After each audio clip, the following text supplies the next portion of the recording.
दुबार पेरणी म्हणजे पुन्हा एकदा जीव गहाण ठेवणं। बुलढाणा जिल्ह्यामध्ये दुबार पेरणीचं संकट।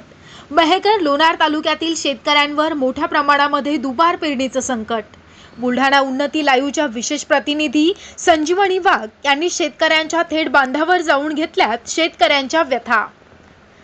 बुलढाणा उन्नती लाईव्हच्या विशेष प्रतिनिधी संजीवनी वाघ यांनी शेतकऱ्यांच्या बांधावर जाऊन घेतलेल्या माहितीनुसार जून महिना सुरू झाला आणि शेतकऱ्यांना पावसाची आस लागली। शेतीची कामं आटोपली होती आणि 18 जून नंतर पाऊस सुरू झाला आणि लगेचच शेतकऱ्यांनी काहींनी बँकेचे कर्ज तर सावकारांचं कर्ज काढून सोयाबीनची बियाणं तूर असे बियाणं पेरणी केली आणि लगेचच जोरदार मुसळधार पाऊस सतत सुरू झाला आणि जमिनीतून बियाणे उगवलेच नाहीत। सोयाबीन बियाण्याच्या 30 किलो बॅगची किंमत 3000 ते 3400 रुपयापर्यंत आहे। सगळ्या शेतात जर बियाणे पेरायचं तर त्यासाठी हजारो रुपयांचा खर्च होतो आणि आता दुबार पेरणीची संकट ओढवली, मग पैसे आणायचे कुठून?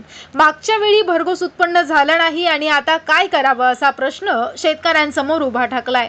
तेव्हा शासनानं बाकी राहिलेल्या शेतकऱ्याचा पीक विमा त्वरित शेतकऱ्यांच्या खात्यामध्ये जमा करावा, म्हणजेच शेतकऱ्याला दुबार पेरणीसाठी हातभार लागेल अशी मागणी शासनाकडे शेतकरी करत आहेत। मी संजीवनी वाघ उन्नती चॅनल मध्ये आज आपलं स्वागत आहे। आज मी काकडचिखला येथे शेतकऱ्याच्या भेटीसाठी आलेली आहे। शेतकऱ्यावर दुबार पेरणीची वेळ आलेली आहे, शेतकऱ्यावर संकट ओढवलेलं आहे, तरी आपण शेतकऱ्यासोबत संवाद साधूया। काय अडचण आहे तुमची? अडचण काय नाही, पहिल्या वेळेस पेरलेलं आहे ते निघलं नाही, वरून दपदप पाऊस झाला त्याच्यावर परत डबल बियाणं आणून पेरायचं, आता अजून पेरायचं राहिला आता।